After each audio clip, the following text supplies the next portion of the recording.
All right, today we're going to be diving in on the book Steve Jobs by Walter Isaacson. It's an absolutely fantastic book. It's a very big book, and it covers Steve Jobs' entire life from his childhood all the way up until he passes in 2011. And it covers his story in amazing detail. And there's a line early on in the book that I think does a great job of describing it. It says, "This is a book about the roller coaster life and searingly intense personality of a creative entrepreneur whose passion for perfection and ferocious drive revolutionized 6 industries: personal computers, animated movies, music, phones, tablet computing, and digital publishing. You might even add a 7th, retail stores, which Jobs did not quite revolutionize, but he did reimagine." And now, whenever I think about Steve Jobs, I'm reminded about one of the first times I was prompted to think about his leadership style and management style. And it's while I was at Texas A&M. It was my senior year, and it was my very first business class. I hadn't taken a business class before because I was in the engineering school, and it was syllabus day, and it's one of those big classrooms, like well over 100 students, probably closer to 200. And the professor, very early in the class, kicks off the class by saying that Steve Jobs was a bad leader and a bad manager. And I remember thinking in the moment, like, oh my goodness, I'm not going to learn anything from this class, right? Because I'm here, it's my first business class in university, and this teacher who is looking out at a classroom of students with Macs on their desks and iPhones in their pockets, and she's telling them that this idea that we're going to build this entire class on is that Steve Jobs was a bad leader and a bad manager. I mean, this is the man who built the world's most valuable company. And here we are starting the class with the fact that he was a bad leader and a bad manager. And as I think back to this story, as I think back to the first time that I was prompted to think about Steve Jobs in this way, I'm reminded of something that Jocko writes about in the book Extreme Ownership. And in that book, he writes that the only meaningful measure for a leader is whether the team succeeds or fails.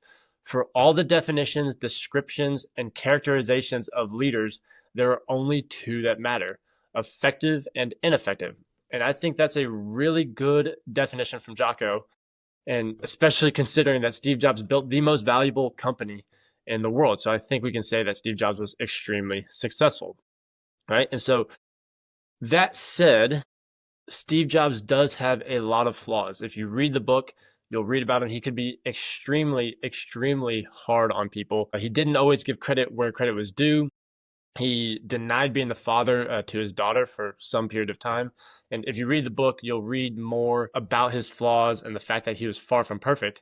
And so what that left me with, as I thought about this podcast, as I was reading this book again and listening to the audiobook, really the question that stuck with me was, what was Steve Jobs so good at that made up for his flaws, right? What did he do differently to build the world's most valuable company despite all these flaws that he had? And kind of how can we compare how Steve Jobs operated to how others operated, so that can give us some insight into, hey, how can we take those things and potentially apply it to our lives? So that's what I wanted to focus on today. So as I went through the book, I was taking notes and left with 14 traits of Steve Jobs, or recurring ideas from the book that it looks like Steve Jobs took to an extreme that I think we can, like I said, I think we can learn from them and apply them to our own lives.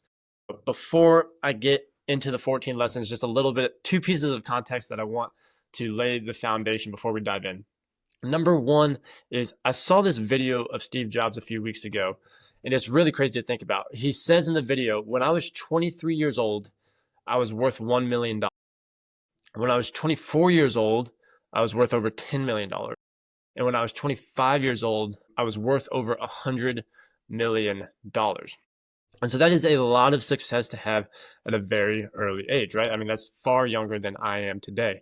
And so as we think about these stories of Steve Jobs and how he operates, we have to remember the scale of success that he had at such a young age and try to be empathetic and think about how we would have operated with that degree of success at that age. I think it's really interesting as we talk through those stories to keep that in mind, just the amount of success and pressure and public visibility he had at such a young age.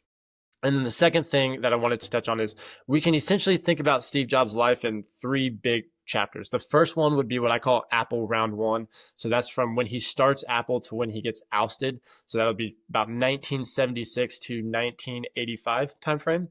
Then he gets ousted from Apple. He's gone for 12 years, which is crazy to think about. I forget often about the fact that he was gone from Apple for 12 years.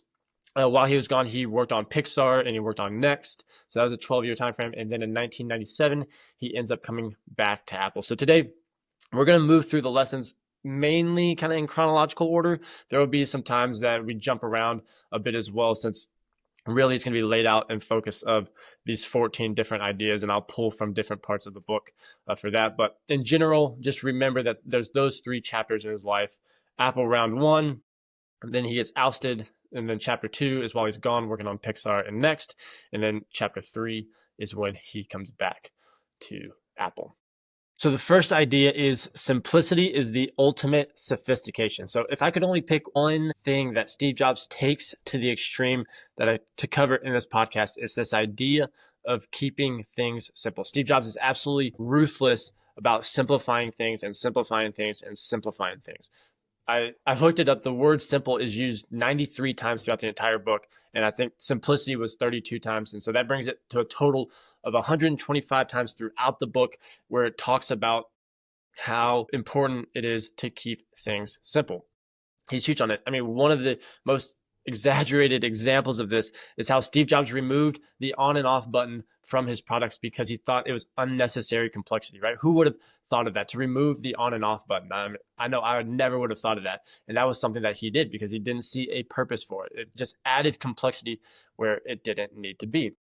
And one of the stories in the book where he learned this early on in his career is actually while he was at Atari. So by this point, he had dropped out of Reed College and he's now working at Atari, and he's working on building video games. And it says, here we go, diving down the book. It says he intuitively appreciated the simplicity of Atari's games. They came with no manual and needed to be uncomplicated enough that a stoned freshman could figure them out. The only instructions for Atari's Star Trek game were 1, insert quarter, and 2, avoid Klingon. And so that story, that experience of Steve Jobs learning this at Atari and learning the importance of keeping things simple is going to stick with him throughout his entire career. And so many of the meetings he has and so many of the product decisions, you just see over and over and over again, he's trying to simplify things down and down and down to get them to their most simplest state. One of the examples that I really thought was really cool from the book was this story that Steve Jobs loved. And so here we go back to the book. Isaacson writes, Jobs was stirred by a story which he forwarded to me by Michael Noer of Forbes.com. Noer was reading a science fiction novel on his iPad while staying at a dairy farm in Colombia when a poor 6-year-old boy who cleaned the stables came up to him. Curious, Noer handed him the device. With no instruction and never having seen a computer before, the boy started using it intuitively. He began swiping the screen, launching apps, playing a pinball game. Steve Jobs has designed a powerful computer that an illiterate 6-year-old can use without instruction, Noer wrote. If that isn't magical, I don't know what is. So I thought that was a really cool example that shows kind of the culmination of all this work that Steve Jobs did over his entire career to simplify his products and make them extremely intuitive, is this story about this illiterate 6-year-old boy in Colombia who was able to just be handed an iPad and got all the way to where he's playing games on the iPad without any instructions while using a device that's operated in a different language. I thought that was just a really cool story. And like I said, I'm just going to be hitting the wave tops of the stories in this book. You've got to get the book and check it out because there's so many fantastic stories that highlight on each one of these 14 points that I'm going to talk about today. So idea number 2 is get people to do things. So this is something that Steve Jobs was incredibly good at, is getting people to do things that he wanted them to do. There's a story from when Steve Jobs was a young boy, and he actually calls Bill Hewlett, who's the CEO of Hewlett Packard, which is HP. And so here we go, diving in on the book. It says, Jobs decided to build a frequency counter, which measures the number of pulses per second in an electronic signal. He needed some parts that HP made, so he quickly picked up the phone and called the CEO. Back then, people didn't have unlisted numbers. So I looked up Bill Hewlett in Palo Alto and called him at home. And he answered and chatted with me for 20 minutes. He got me the parts, but he also got me a job in the plant where they made frequency counters. Jobs worked there through the summer after his freshman year at Homestead High School. So this is something we'll see throughout the book. Steve Jobs is good at making things happen. If he needs something, he is good at going out and getting it and making it happen. And in this example, like I said, he just looks in the phone book, calls up the CEO of HP and asks for the parts that he needs for this frequency counter he wants to make. I think that's just an awesome story to hear of a 12-year-old doing. I was nowhere close to doing anything like that when I was 12 years old. There's another quote from the book that I really liked, and this is Steve Wozniak talking. So Steve Wozniak, just for context, is the engineer that Steve Jobs partnered with to essentially build Apple from the ground up. They were the pair that built Apple together. And here we go. It says, Wozniak was awed by Jobs' business drive. I never wanted to deal with people and step on toes, but Steve could call up people he didn't know and make them do things. So this is a theme we see throughout the book, his ability to get people to do things. And there's another fantastic story from where he meets a guy named Paul Terrell at Homebrew, which is essentially a club for computer folks who are working on kind of building computers on their own. And so Paul Terrell is there and he sees Steve Jobs and Steve Wozniak present the Apple One. And so at the end of it, he goes up to him and gives him his business card and essentially tells Steve Jobs and Steve Wozniak to, hey, keep in touch.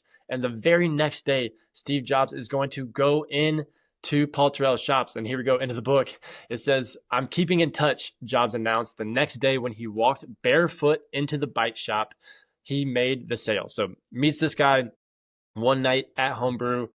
The guy gives him this card, says to keep in touch. The next day, Steve goes straight to the guy's shop and makes a sale where he sells a bunch of Apple Ones. So Steve Jobs is just incredible at getting things done and getting people to do things. And so as I was reading this section, I was reminded of something I learned from Jocko podcast number 5. And so in that podcast, he writes 2 different letters to 2 different buddies in the SEAL teams. Well, one's a buddy and one's to someone who's not doing as well. But the one that he writes to his friend is essentially a list of things that he thinks that if his buddy knows, he can become a better leader and be more effective in the SEAL teams. And the first thing that Jocko writes on this letter to his buddy to help him become a better leader is this. He says, leadership is getting people to do things. This is a form of manipulation. Leadership is nothing more than getting people to do what you want, both up and down the chain of command. More importantly, getting them to want to do what you want them to do is the best form of leadership and the highest form of manipulation. So I remember being very kind of shocked and surprised the first time I read this from Jocko. I'd never heard someone put it so bluntly that leadership is getting people to do things and that this is a form of manipulation, right? And trying to understand the balance and the difference between those 2 things. The reason I bring that up, kind of circling back to the professor who claimed that Steve Jobs was not a good leader and not a good manager, if we kind of look at it through this lens of leadership is getting people to do things, we hear it from Woz, we see these stories where Steve Jobs was incredible at getting people to do things. Now, there may be plenty of times throughout the book that we disagree with how he goes about doing that. And there's certainly times that I disagree with the way he does it as well. But you can't really argue that he wasn't effective at getting people to do things that he wanted them to do because he was very, very good at that. Idea number 3 is this idea of don't use a piece of plywood on the back. So here we go. This is going to be diving in on a story from when Steve Jobs was working on the Macintosh project. So this is from chapter 1 in his career. This is about 1981 to 1984 timeframe. So here we go.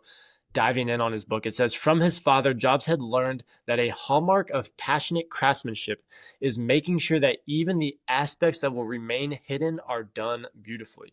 One of the most extreme and telling implementations of that philosophy came when he scrutinized the printed circuit board that would hold the chips and other components deep inside the Macintosh. No consumer would ever see it, but Jobs began critiquing it on aesthetic grounds. That part's really pretty, he said. But look at the memory chips. That's ugly. The lines are too close together. One of the new engineers interrupted and asked why it mattered. The only thing that's important is how well it works. Nobody is going to see the PC board. Jobs reacted typically. I want it to be as beautiful as possible, even inside the box. A great carpenter isn't going to use lousy wood for the back of a cabinet, even though nobody's going to see it. In an interview a few years later, after the Macintosh came out, Jobs again reiterated that lesson from his father. When you're a carpenter making a beautiful chest of drawers, you're not going to use a piece of plywood on the back, even though it faces the wall and nobody will see it. You'll know it's there, so you're going to use a beautiful piece of wood on the back. For you to sleep well at night, the aesthetic, the quality has to be carried all the way through. And so this idea of caring deeply about what everything looks like, even the parts inside that no one is going to see, is something that we see throughout the book. And actually, even when they are building the Macintosh, it's being built in this factory in Fremont, California. And one of the things that Steve Jobs does is he obsesses over what that factory looks like and how clean it is, what it looks like, the colors in there, everything about it. Steve Jobs is absolutely obsessed about it. And here we go, diving on the book. This is Jobs talking directly. It says, I'd go out to the factory and I'd put on a white glove to check for dust. I'd find it everywhere, on machines, on the top of racks, on the floor, and I'd ask Debbie to get it cleaned. I told her I thought we should be able to eat off the floor of the factory. Well, this drove Debbie up the wall.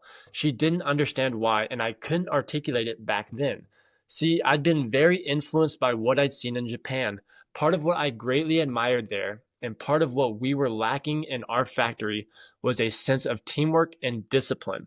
If we didn't have the discipline to keep the place spotless, then we weren't going to have the discipline to keep all the machines running. And this story about the Fremont factory and how Steve Jobs obsessed over keeping it clean and all the colors and how it looked, it reminded me of a time early in my career. I actually got the chance to go see an Apple campus, and it was actually the central cooling plant at Apple down in Austin, Texas, because I was working in the HVAC equipment and controls company. And normally when you go into a central plant or an HVAC room in a building, it's a dark room. There's dust everywhere. It looks like no one has been there in forever. And when I got the chance to go into Apple's, it was the exact opposite. And it's exactly how they're describing this Fremont factory here in this story.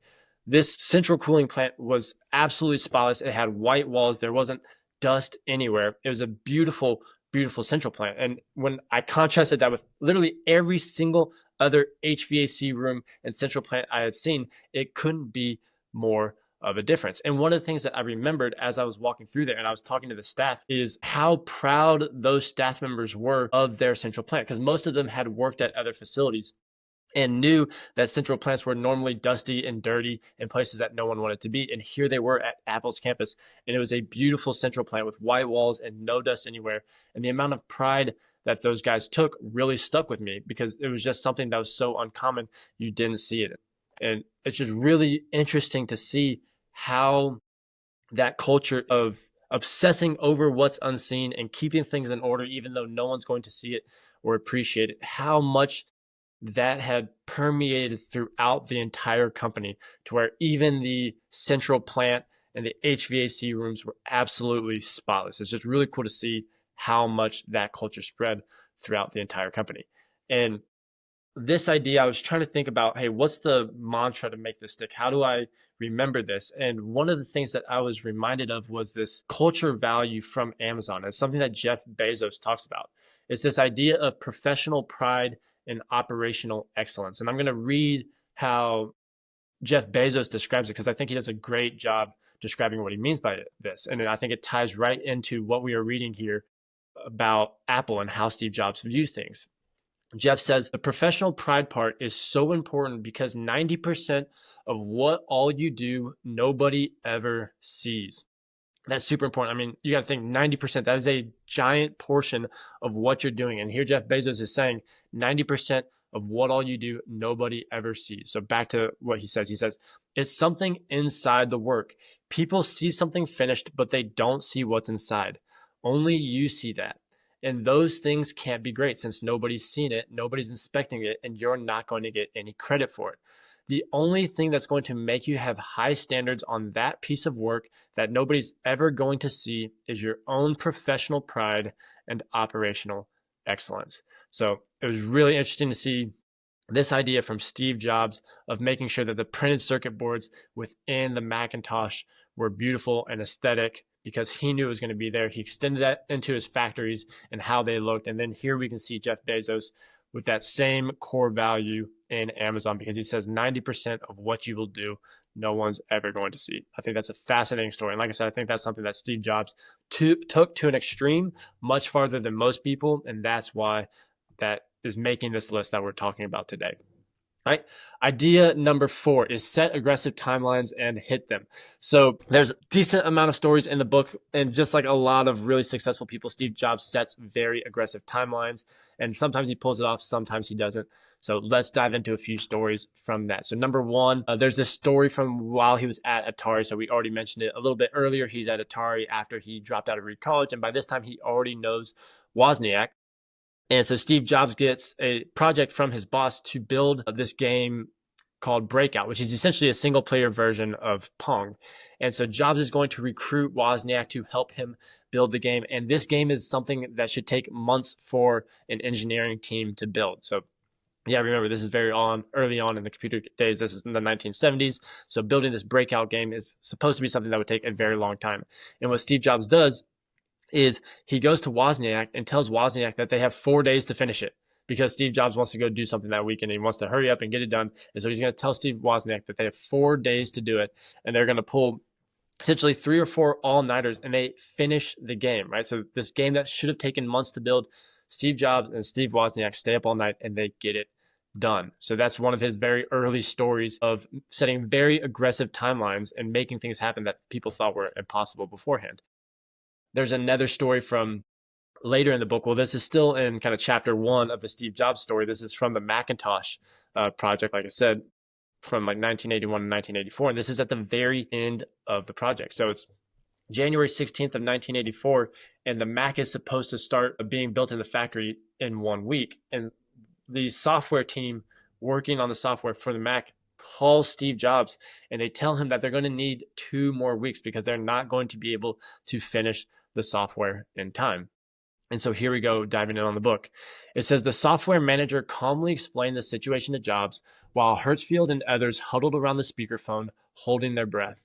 All they needed was an extra 2 weeks. The initial shipments to dealers could have a version of the software labeled demo, and these could be replaced as soon as the new code was finished at the end of the month. There was a pause. Jobs did not get angry. Instead, he spoke in cold, somber tones. He told them they were really great. So great, in fact, that he knew they could get this done. There's no way we're slipping, he declared. There was a collective gasp in the building workspace. You guys have been working on this stuff for months now. Another couple weeks isn't going to make that much of a difference. You may as well get it over with. I'm going to ship the code a week from Monday with your names on it. So this is Steve Jobs. The team is asking him for 2 extra weeks, and he essentially says, nope, you're going to finish it by next week, the day that we have set. And so what ends up happening? They end up finishing the code by the next Monday. So Steve Jobs is great at pushing people and setting aggressive timelines to get them to do things that they didn't think they could do before. Now, while I'm on this topic, it is very important to mention that there's also times that he misses timelines wildly, right? So the original Mac was supposed to be released in 1982. It doesn't get released till 1984. So he's not always hitting these aggressive timelines that he's setting, but he is setting aggressive timelines and he's hitting some of them.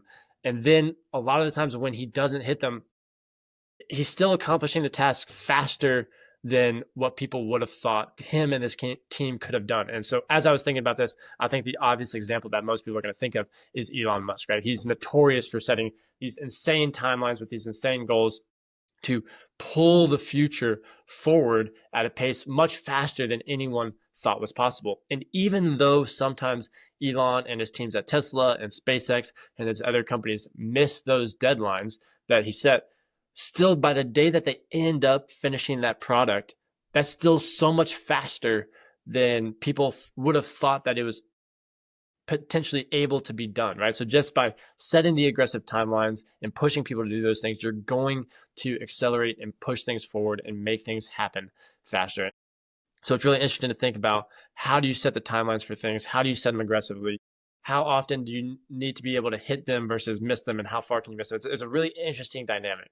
And I think it's something I'm going to learn a lot more about as I study more of these folks, as I study Elon and other great leaders as well. But I think it's a very interesting trait and something that you see through Steve Jobs many times throughout the book.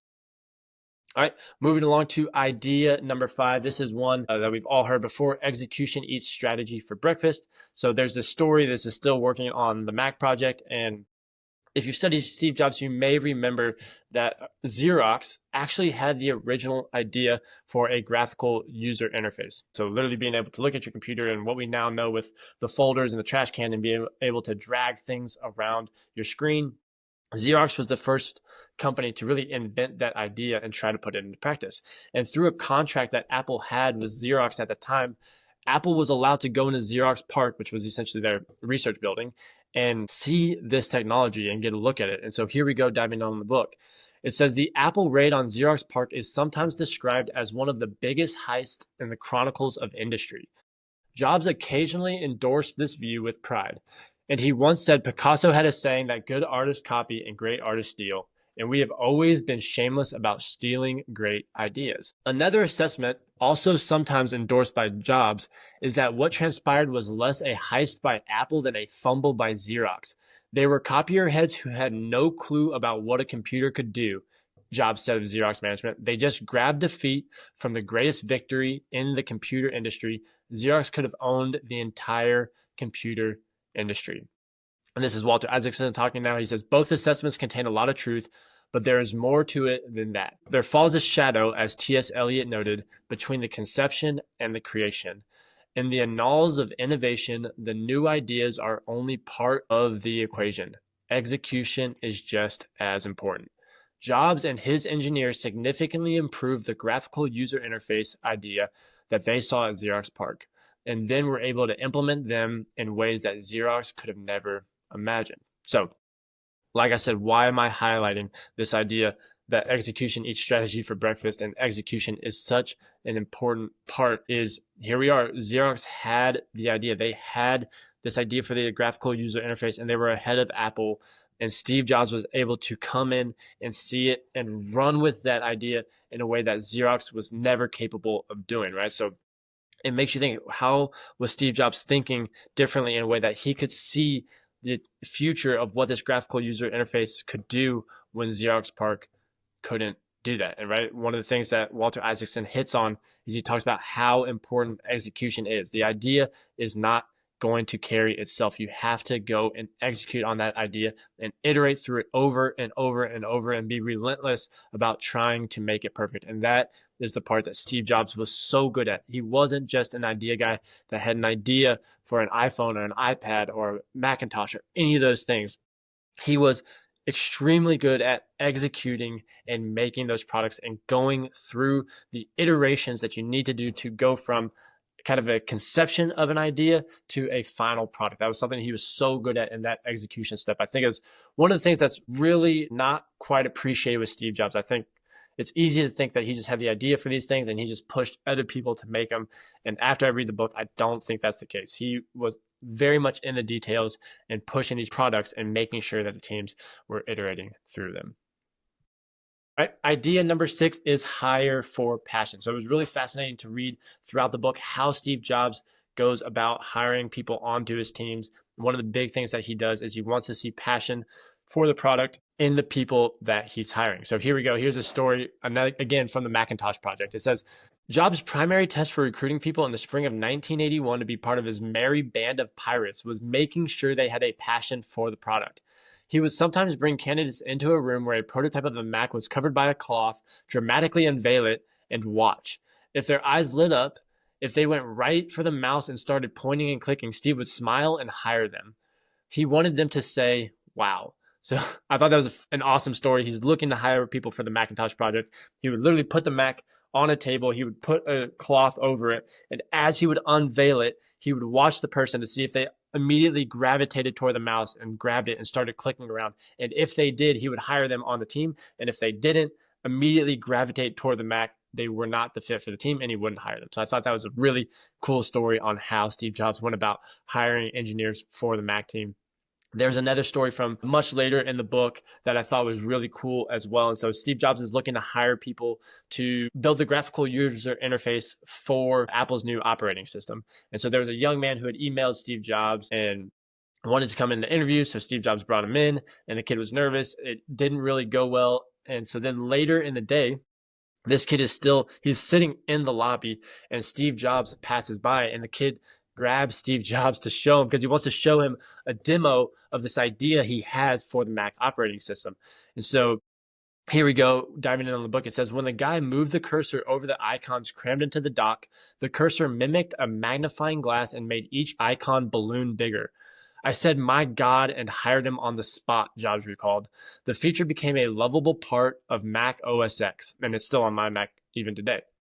And the designer went on to design such things as inertial scrolling for multi-touch screens, which is the delightful feature that makes the screen keep gliding for a moment after you finished swiping. So like I said, that was another really cool story about how Steve Jobs finds people to build the product. And so that example of a kid who had just built a demo, and Steve Jobs, one, thought it was an awesome demo and a really cool feature, and two, this kid had a passion for the product, right? He had taken the time, he had built the demo. I mean, how many people do that going into an interview? And Steve Jobs hires him on the spot, and the kid goes on to create some other really notable features as well. I thought that was a really cool story. All right.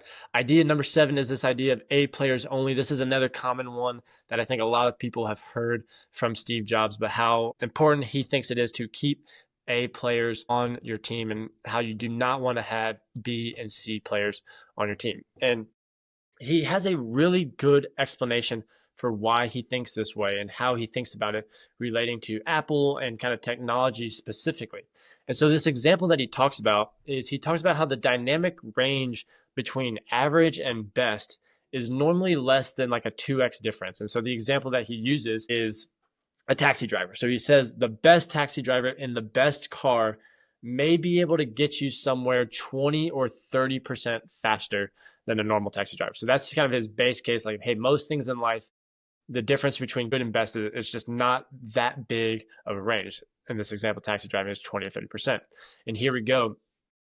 This is Steve Jobs talking. He says, in software, and it can be the case for hardware too, the difference between average and best can be 50 to 1 or even 100 to 1 easily. Very few things in life are like this, but I was lucky enough to spend my life in an industry where this is true. I've built a lot of my success on finding these truly gifted people and not settling for B or C players, but really going for the A players. I found something interesting. When you get enough A players together, when you go through the incredible effort to find maybe 5 of these A players, they really enjoy working together.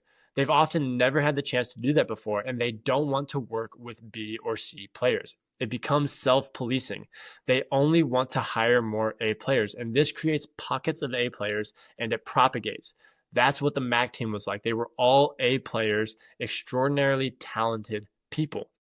However, some of those people now say they don't have the energy anymore to work at that level. If you talk to many on the Mac team, they'll tell you it was the hardest they've ever worked in their lives. Some will say it was the happiest time in their lives, but almost all will agree it was one of the most intense and cherished experiences they'll ever have. Those kind of experiences aren't sustainable for everyone. So, like I said, I thought there was a really great explanation from Steve Jobs about the importance of A players and how he ties it into software specifically, right? This idea of, in software, the difference between a good software developer and a great software developer is 50 to 1 or even 100 to 1. And now one of the things we want to think about before we dive into some of these next ideas is, imagine how you would act if you truly believed that idea to be true. If you truly believed that an A player was 50 times more effective than a B or C player, and how you would act accordingly. I think one of the things we're going to see is Steve Jobs really acts out that idea. He really holds that belief to be true, and he will act on that. So here we go. Diving in on the book, it says another key aspect of Jobs' worldview was his binary way of categorizing things. People were either enlightened or an asshole. Their work was either the best or totally shitty. Bill Atkinson, the Mac designer who fell on the good side of these dichotomies, described what it was like. It was difficult working under Steve because there was a great polarity between gods and shitheads. If you were a god, you were up on a pedestal and could do no wrong. Those of us who were considered to be gods, as I was, knew that we were actually mortal and made bad engineering decisions and farted like any person. So we were always afraid that we could get knocked off our pedestal. The ones who were shitheads, who were brilliant engineers working very hard, felt there was no way they could get appreciated and rise above their status. And so this is something you'll see a lot. Steve Jobs will tell people that their work is shit. He'll call them shitheads, and he will be very clear that he is not happy with the work that they are doing. And there's this group of people where Bill Atkinson says they're gods, where they can do no wrong, and they do the great work, right? And I thought there was a really fascinating comment that Johnny Ive makes. And so for context, Johnny Ive is the designer that Steve Jobs worked very, very closely with to design the iPod, the iPhone, and iPad, and a lot of the Apple products that we know and love today. And so this is a quote from Johnny Ive that really stuck with me. He says, "I remember having a conversation with Jobs where I asked why his critique of a piece of work felt a bit harsh. I said, we've been working hard on this, putting our heart and soul into it. Couldn't we soften the critique a little bit?" So essentially, Steve Jobs just got done ripping apart one of the guys on Johnny Ive's team. And Ive is essentially asking, hey, did we need to be so harsh on that guy? Why were you so harsh? And Steve responded, why? I explained, because I care about the team and I care about how we're perceived. Then Jobs said something brutally, brilliantly insightful. No, Johnny, you're just really vain. You just want people to like you. I'm surprised at you because I thought you held the work itself as the most important thing, not how others perceive you. I was terribly upset because I knew he was right. And so this is one of those examples where I don't know where I fall on. I mean, I definitely would not be like Steve Jobs in this case and ripping people apart that directly and that way. That's not something that I can say that I would do, but it's very, very interesting to read these stories about how aggressive Steve Jobs was in critiquing people and calling their work shit when he thought that they could do better, and how he thought about things. And I think these two examples of Johnny Ive going to Steve Jobs and saying that he thought he should be less harsh on people, and Steve Jobs saying, I hold the work above the people's feelings and how I'm perceived by them. When you really think about that frame of holding the work as the highest thing that you're trying to do and people's feelings second, like I said, I'm not saying this is necessarily 100% how I think and that I 100% agree with it, but if you take that as how you think, you hold the work as the most important thing and people's feelings are secondary, it's really interesting to think how you go about approaching things. And obviously we know the result today is that he built the most valuable company in the world. So it's really interesting to think through as you read these stories, like what's the right balance there and how do we take these lessons and apply it to ourselves? I think it's really a question worth asking. And it just ties into the A player thing as well, right? If you hold the work above everything else, including other people's feelings, and you truly believe that an A player can be 50 or 100 times more productive than a B or a C player, you can see why he is so direct and aggressive at calling out work that he would describe as shit or he doesn't think meets the standard. When you truly believe those two things, you can see a little bit and get some insight into why he was so harsh on people. So I think it's really interesting. And it's one of those things that as I was reading the book, really stuck out to me as what separated Steve Jobs from other people. And so here we go. This is another quote from the book. This one's from Isaacson, the author of the book. He says, dozens of colleagues whom Jobs most abused ended their litany of horror stories by saying that he got them to do things they never dreamed possible, and he created a corporation crammed with A players. I'm going to say that again, because this is super interesting. He says, dozens of colleagues whom Jobs most abused ended their litany of horror stories by saying that he got them to do things they never dreamed possible, and he created a corporation crammed with A players, right? That goes back to the lesson we learned earlier. Steve Jobs was good at getting people to do things. These people that Walter Isaacson interviewed say directly that Steve Jobs got them to do things that they never dreamed possible. That's really interesting to hear that despite the litany of horror stories that all these people are admitting, hey, he got us to do amazing things. And at the very end of the book, Steve Jobs actually comments directly on this, and I thought it was worth sharing because I think it gives insight, even more insight into how he thinks about this. He says, I was hard on people sometimes, probably harder than I needed to be. I remember the time when Reed was 6 years old. Reed is his son. Coming home, and I had just fired somebody that day, And I imagined what it was like for that person to tell his family and his young son that he had lost his job. It was hard, but somebody's got to do it. I figured that it was always my job to make sure that the team was excellent. And if I didn't do it, nobody was going to do it. All right, moving on to idea number 8. This is, I'm going to call it build products for yourself. Here we go, diving in on the book. It says, Jobs was brutal about the cause of the Zune's uninspired design and market weakness. And so let me add a little context before I dive in here. The Zune was Microsoft's product essentially to compete with the iPod. So Apple comes out, they create the iPod, Microsoft is going to create the Zune, and this is Jobs talking about why the Zune did not do well. All right, back to the book. It says, Jobs was brutal about the cause of the Zune's uninspired design and market weakness. The older I get, the more I see how much motivations matter. The Zune was crappy because the people at Microsoft don't really love music or art the way we do. We won because we personally love music. We made the iPod for ourselves. And when you're doing something for yourself or your best friend or your family, you're not going to cheese out. If you don't love something, you're not going to go the extra mile, work on the weekend, or challenge the status quo as much. And so as I think about this idea, as I think about him describing why Microsoft and Zune didn't do well, it takes us back to how he hires people, right? He's hiring people by putting a Mac on a desk, putting a cloth over it, and unveiling the cloth and seeing how people react and seeing if it's a product that they are drawn to and want to use themselves, right? And so he himself loves these products that he's making. That's why he's so great at doing these product launches, which we'll talk about in a second. And that's how he gets people on the team that care about the product and want to use the product that they are building for themselves. So this idea of making sure that the people who are working on your product are people who are passionate about the product.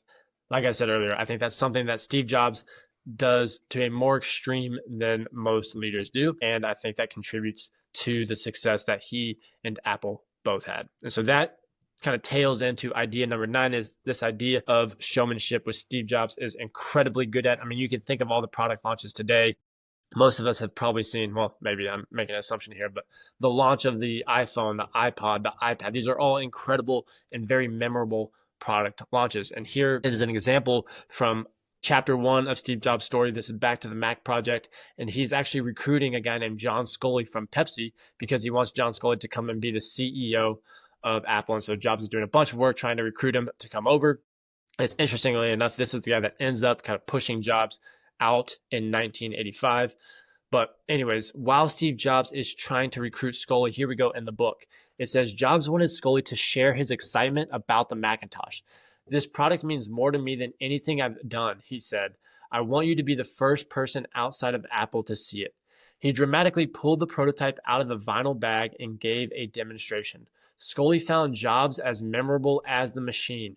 He seemed more a showman than a businessman. Every move seemed calculated as if it was rehearsed to create the occasion of the moment. So like I said, I mean, this was very early on in his career, Steve Jobs. We know that he put a lot of emphasis on showmanship with these product launches he did. Here's an example very early on of how he approached John Sculley and trying to recruit this guy into Apple. He just was great at putting on a show more than most people. There's also a really great story from early on in the book when they're trying to sell, I want to say it's the Apple IIs, it may have been the Apple Ones, but they go to a conference and Steve Jobs puts a ton of effort into what their booth looks like. He gets a beautiful cloth to drape over the table.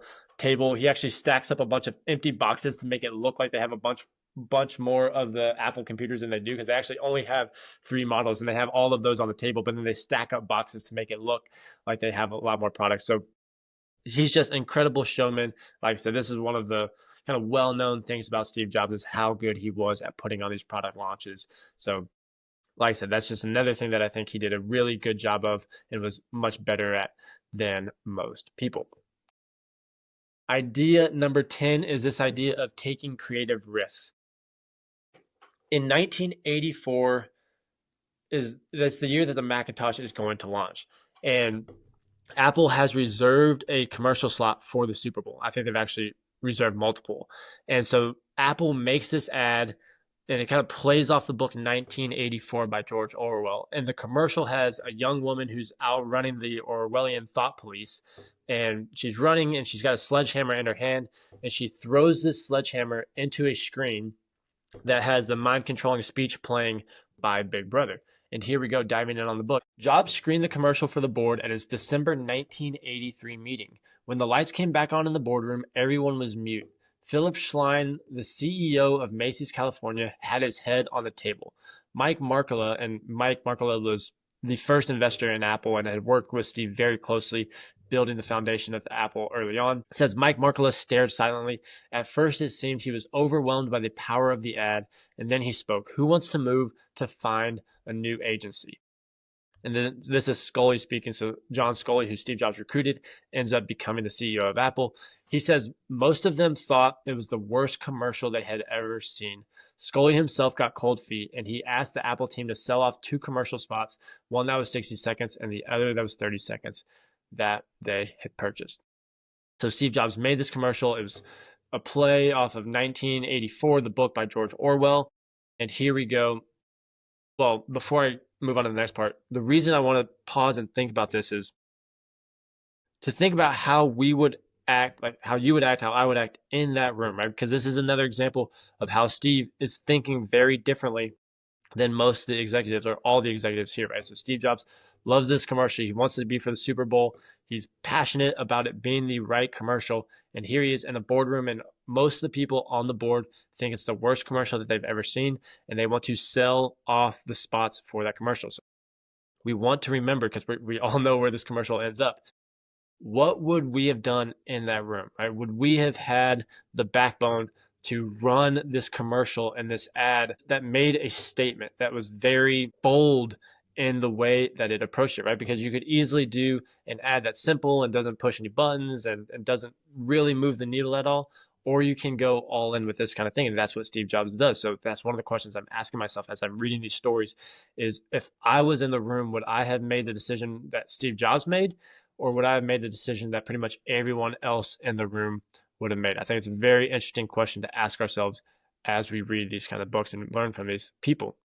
So here we go, back to the book. I got to read this because it's just awesome on what ends up happening. It says, early in the third quarter of the Super Bowl, the dominant Raiders scored a touchdown against the Redskins, and instead of an instant replay, the television screens across the nation went black for an ominous 2 full seconds. Then an eerie black and white image of drones marching to spooky music began to fill the screen. More than 96 million people watched an ad that was unlike any they'd seen before. At its end, as the drones watched in horror the vaporizing of Big Brother, an announcer calmly intoned, on January 24th, Apple Computer will introduce Macintosh, and you'll see why 1984 won't be like 1984. It was a sensation. That evening, all 3 networks and 50 local stations aired news stories about the ad, giving it a viral life unprecedented in the pre-YouTube era. It would eventually be selected by both TV Guide and Advertising Age as the greatest commercial of all time. So that's an extremely fascinating story to see that Steve Jobs brought what would end up being the best commercial of all time to the boardroom, and almost everyone on the board thought it was the worst commercial they'd ever seen, and they wanted to give up their ad spots and not run the commercial at all. So those are the types of decisions that I think it's so easy to overlook that people like Steve Jobs make, right? It's so easy to discount all these really important and critical decisions that he made along the way that were so important in driving where Apple would end up going. So like I said, I've said it a million times, probably too many times already. It's just, for me, it's think about how you would have acted in that room and what decision would you have made, and would it look more like Steve Jobs' decision, or would it look like more like the typical executive's decision? All right, moving along into idea number 11. So this is kind of where we turn from chapter 1 of Steve Jobs' life over to chapter 3 of Steve Jobs' life, where while there's many stories in chapter 2 that echo many of these concepts that I'm talking about today, none of them are going to really be one of the focus of these lessons. So this idea 11 is the idea of focus, and it's from where he returns to Apple. So this initial time period from when he's gone for 12 years, which is incredibly long time to be gone from the company. I mean, that's longer than my career has been to date, right? I'm 32 now. I've been working for 10 years after college, and Steve Jobs was gone from Apple for 12 years. I definitely forgot that before I read the book. I knew he was gone for some period of time, but 12 years is just such a long period of time. And when he comes back, Apple is losing money. They've got 90 days before they're insolvent, and they're just losing a ton of money. I want to say that in 1997, they lost just over $1 billion. I mean, they are losing money, and they are losing money fast. And Steve Jobs is going to come in and become, at first he's temporarily the CEO. He's like an intermittent CEO, but then he ends up becoming the full-time CEO. But what he does when he comes back to Apple and all the decisions that he makes incredibly quickly is worth a podcast on its own. Maybe I'll do that in the future because it's just fascinating to see the decisions he makes and how quickly he makes those decisions. And so there's this story from kind of this period where he's reviewing all the different products that Apple has, and he's doing what's essentially called product reviews, trying to understand all the products that they have, how they're approaching it, what the teams are doing, and just get his hands on how they're operating. So here we go into the book. It says the product review revealed how unfocused Apple had become. The company was churning out multiple versions of each product because of bureaucratic momentum and to satisfy the whims of retailers. It was insanity, Schiller recalled. Tons of products, most of them crap, done by deluded teams. Apple had a dozen versions of the Macintosh. That's crazy to think about. Apple had a dozen versions of the Macintosh, each with a different confusing number ranging from 1400 to 9600. I had people explaining this to me for 3 weeks, Jobs said. I couldn't figure it out. He began asking simple questions like, which one do I tell my friends to buy? When he couldn't get simple answers, and this is hitting back on lesson number 1, the importance for him of keeping things simple. When he couldn't get simple answers, he began slashing away at models and products. Soon he had cut 70% of them. You are bright people, he told one group. You shouldn't be wasting your time on such crappy products. Many of the engineers were infuriated at his slash and burn tactics, which resulted in massive layoffs. But Jobs later claimed that the good engineers, including some whose projects were killed, were appreciated. He told one staff meeting in September 1997, I came out of the meeting with people who had just gotten their products canceled, and they were 3 feet off the ground with excitement because they finally understood where the heck we were going. After a few weeks, Jobs finally had enough. Stop, he shouted at one big product strategy session. This is crazy. He grabbed a magic marker, padded to the whiteboard, and drew a horizontal and vertical line to make a 4-quadrant square. Here's what we need, he continued. Atop the 2 columns, he wrote consumer and pro, labeled the 2 rows desktop and portable. Their job, he said, was to make 4 great products, 1 for each quadrant. The room was in dumb silence. So this is just an incredible story. He comes back to Apple. They got a million different products that they are working on, a bunch of different product lines, and each product has over a dozen variations with the different numbers. And Steve Jobs is just asking people, hey, which one of these am I supposed to tell my friends to buy? Because no one could give him the simple answer of what all these different models were made for, or what these different versions were made for, and which one he should buy. And so when he spends 3 weeks trying to figure out and no one can explain it to him, he just starts slashing everything, and he draws that 4-quadrant square, which is consumer, pro, and then desktop and portable, and says, this is all we are going to focus on. This is all we need to do. I think it's a fascinating story. Back to the book, it says, there was also a stunned silence when Jobs presented the plan to the September meeting of Apple's board. Gil, who was the CEO prior to Jobs coming back, Gil had been urging us to approve more and more products at every meeting. He kept saying we needed more projects. Steve came in and said we needed fewer. He drew a matrix with 4 quadrants and said that this was where we should focus. At first, the board pushed back. It was a risk, Jobs was told. I can make it work, he replied. The board never voted on the new strategy. Jobs was in charge, and he forged ahead. So once again, I'm going to reiterate this again. I'm highlighting this because this is something that Jobs does extremely differently than everyone else and all of the kind of typical executives, right? So Apple has all these executives in there. They are rolling out more and more products, building more versions. And that is what it appears as what a normal executive would do, because that is what the company is doing. And Steve Jobs comes in there and just slashes everything and focuses the entire company down on 4 products, right? There's another really cool example from the book on how Jobs is just relentless about focusing. And here we go back to the book. It says, once a year, Jobs took his most valuable employees on a retreat, which he called the top 100. They were picked based on a simple guideline, the people you would bring if you could take only 100 people with you on a lifeboat to your next company. At the end of the retreat, Jobs would stand in front of a whiteboard and ask, what are the 10 things we should be doing next? People would fight to get their suggestions on the list, and Jobs would write them down and then cross off the ones that he decreed dumb. After much jockeying, the group would come up with a list of 10, and then Jobs would slash the bottom 7 and announce, we can only do 3. Right? That's just another great example of how relentless he was about focusing down on only a few things. As I say this out loud, I'm actually reminded of a video I saw a few weeks ago where Steve Jobs was talking about how he had to put the idea of the iPad on the shelf for several years so that they could execute on the iPhone, which was really interesting for me to hear that they had the idea for the iPad. Obviously, they thought it was going to be a big success.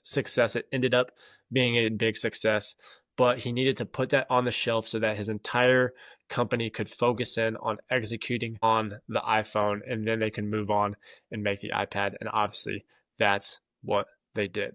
Right? So this idea of being incredibly good at focusing on a few small things that they need to do is something that Steve Jobs is incredibly good at. And we see him do differently than everyone else. All right. Idea number 12 is be decisive and make decisions very quickly. This is still in that period where he's come back to Apple and he is essentially saving the day. Diving in on the book, it says he got involved in all aspects of the business: product design, where to cut, supplier negotiations, and advertising agency review. He believed that he could stop the hemorrhaging of Apple top employees, and to do so, he wanted to reprice their stock options. Apple's stock had dropped so low that the options had become worthless. Jobs wanted to lower the exercise price so they would be valuable again. At the time, that was legally permissible, but it was not considered good corporate practice. Jobs is back. They are losing their top employees because all of the stock options are essentially worthless, so they don't have quite the incentive and they're not getting paid well enough to stick around, and so Jobs is trying to fix that. Back to the book. It says, on his first Thursday back at Apple, this first Thursday, this is within a week, Jobs called for a telephonic board meeting and outlined the problem. The directors balked. They asked for time to do a legal and financial study of what the change would mean. It has to be done fast, Jobs told them. We're losing good people. Even his supporter, Ed Woolard, who headed the compensation committee, objected. At Dew Point, we never did such a thing, he said. You brought me here to fix this thing, and people are the key, Jobs argued. When the board proposed a study that could take 2 months, Jobs exploded. Are you nuts? He paused for a long moment of silence and then continued. Guys, if you don't want to do this, I'm not coming back on Monday because I've got thousands of key decisions to make that are far more difficult than this. And if you can't throw your support behind this kind of decision, I will fail. So if you can't do this, I'm out of here, and you can blame it on me. You can say Steve wasn't up for the job. The next day, after consulting with the board, Woolard called Jobs back. He said, we're going to approve this, but some of the board members don't like it. We feel like you've put a gun to our head. So like I said, this was a super interesting decision. We see in the first example of how he's slashing products and how quickly he is removing products from Apple's product line.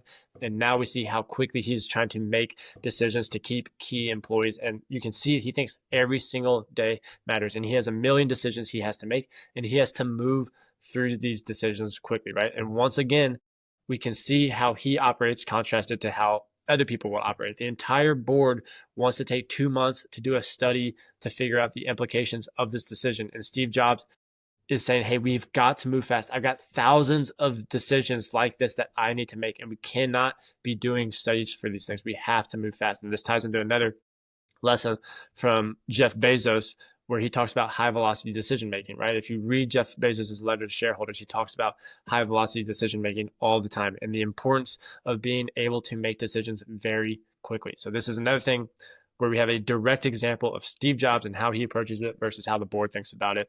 And like I said, I think it's just really interesting, and you can see how that leads him to be effective at building an incredible company. All right, moving on. Idea number 13. If you don't cannibalize yourself, someone else will. In this story, Steve's actually talking about why Sony did not win the digital music business and how Apple ends up building the iPod and iTunes and ends up beating Sony, right? Because at this point, Sony was a much bigger company. They had way more resources. They had the Walkman, which was a huge hit. They had music where they sold CDs. They had all of these things. They were by far in a much better position to dominate the digital music business, yet they lost to Apple. And so I thought it was really fascinating to see Jobs' description and Walter Isaacson, how they talk about why Apple was able to pull that off when Sony wasn't. And so here we go. In the book, it said Sony had pioneered portable music with the Walkman. It had a great record company and it had a long history of making beautiful consumer devices. It had all of these assets to compete with Jobs' strategy of integration of hardware, software, devices, and content sales. So why did it fail? Partly because it was a company like AOL Time Warner that was organized into divisions with their own bottom lines, and the goal of achieving synergy in such companies by providing the divisions to work together was usually elusive. Jobs did not organize Apple into semi-autonomous divisions. He closely controlled all of his teams and pushed them to work as one cohesive and flexible company with one profit and loss bottom line. We don't have divisions with their own P&Ls, said Tim Cook, and Tim Cook is the current CEO of Apple. We run one P&L for the entire company. So I'm going to pause right there. I did a little bit of research and I found that Sony had 6 divisions at the time, and they each had their own profit and loss statement. And so the 2 divisions that would have been competing with each other would have been the music and the electronics. So the electronics division would have been incentivized to make this digital music player because it would help them sell more electronics. But the music side would be the one that would, because they would lose that other thing. So they were the ones that would end up losing out in this situation. And so it says, hey, Apple, we just had one P&L. So we just had one division for the entire thing. So we didn't have this problem of cannibalization within the company because we were just one big profit and loss thing. And we intentionally set it up that way. So here we go back to the book. It says, in addition, like many companies, Sony worried about cannibalization. If it built a music player and service that made it easy for people to share digital songs, that might hurt sales of its record division. One of Jobs' business rules was to never be afraid of cannibalizing yourself. If you don't cannibalize yourself, someone else will, he said. So even though an iPhone might cannibalize sales of an iPod or an iPad might cannibalize sales of a laptop, that did not deter him. So, once again, I thought that was super fascinating, really interesting to read why Sony was not able to win this digital music race, even though they were so much better poised than Apple in this situation. And Steve Jobs says, hey, they had the company, they were set up into multiple different divisions with different profit and loss statements. And in order to win, they would have had to cannibalize each other. And since they were set up with different divisions, they were too scared to do that. And Steve Jobs had the entire company on one profit and loss statement. It was not worried at all about cannibalizing stuff. And like it says he has a rule. If you don't cannibalize yourself, someone else will. So again, I'll say this over and over again. This is just an example of how Steve Jobs approached things that was clearly different than the way other people and other companies approach things. And I think there's a lot to learn about that. So lesson there, do not be scared to cannibalize yourself because someone else is going to do it if you don't do it. And another thing that I just wrote down there really quick was this ties into Jeff Bezos, this idea of long-term thinking. Always think about the long term. And the short term is when cannibalizing hurts yourself, right? So if you're looking at the short term, that's when you are going to make decisions to avoid cannibalizing yourself because it's going to hurt the short-term revenue. But if you're looking at the long term, that's when you can see, hey, if we don't cannibalize ourselves, someone else is going to do it. All right. With that, we wrap up into the last idea of the day. This is going to be number 14, and this is remember that you are going to die. And so there's a part early in the book, this is from chapter 1 of the story, where he is talking to John Sculley, we've talked about him already, who was brought in to become the CEO, and he's coming from Apple. Here we go to the book. It says, Jobs confided in Sculley that he believed that he would die young, and therefore he needed to accomplish things quickly so that he would make his mark on Silicon Valley history. We all have a short period of time on this earth, he told Sculley, as they sat around the table that morning. We probably only have the opportunity to do a few really great things and do them well. None of us have any idea how long we're going to be here, nor do I, but my feeling is I've got to accomplish a lot of these things while I'm young. So that was something that Steve Jobs told John Scully when he was very young. And now I'm going to touch on something that Steve Jobs says during his commencement speech at Stanford in 2005. Remembering that I'll be dead soon is the most important tool I've ever encountered to help me make the big choices in life. Because almost everything, all external expectations, all pride, all fear of embarrassment or failure, these things just fall away in the face of death, leaving only what is truly important. Remembering that you are going to die is the best way I know how to avoid the trap of thinking you have something to lose. You are already naked. There is no reason not to follow your heart.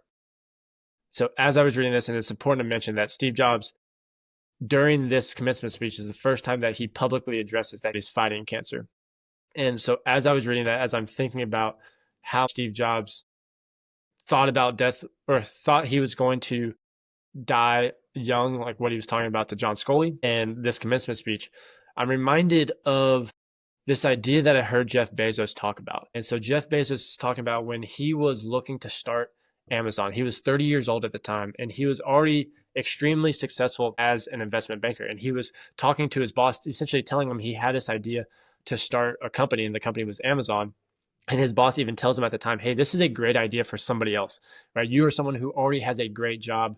It's a good idea, but it's a good idea for someone who doesn't already have an amazing job and someone who's already really successful. And so Jeff Bezos actually tells us how he ended up thinking about making the decision and what framework he used to finally make the decision to start Amazon.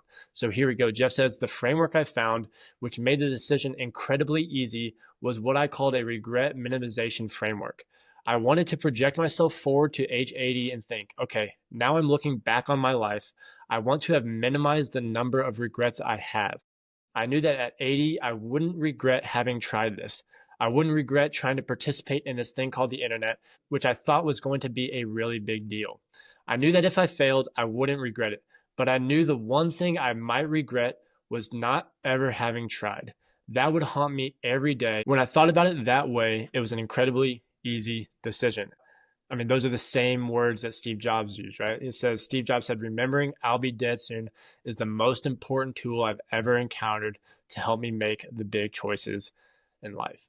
And this framework of remembering that you're going to die and remembering how short our time is here is one that I've been thinking a lot about recently. And it's the one that gave me the courage to actually start recording this podcast, which sounds silly because it's not a big deal and it really doesn't matter. But for a long time, I've been gripped by this idea of doing a podcast, and I didn't act on it. And I think sometimes that things grip you and you don't exactly know why it grips you the way it does, but you know it grips you for whatever reason. And you know that at the end of your short time here on this earth, if you were to look back at your time, you would regret not having have tried it. And that's what this podcast was for me. And it's interesting because even though something grips you, and I know this is true for me with this podcast, it doesn't mean that you have a fully formed idea. And it reminds me of this idea from Mark Zuckerberg, where he talks about the fact that ideas don't come out fully formed, right? He says the only way they become clear is by working on them, and you just have to get started. And so that's really what I'm doing here. I'm super excited to see where this journey takes me. I don't know where it's going or where it's going to end up, but I do know that if I didn't give it a shot and didn't have some fun while going through the process, that at the end of my time here, I would regret having have never tried. So anyways, that's where I'm going to wrap up the podcast today. So like I mentioned many times, we covered 14 lessons that I think contributed to Steve Jobs being an incredibly effective leader and building what became the world's most valuable company. So thank you to Walter Isaacson for writing this incredible book. And thank you to Steve Jobs for living just an extraordinary life that's full with so many amazing stories and amazing lessons for us to learn from and that we can apply in our own lives. So with that, I think we'll close it out, and I will see you next time.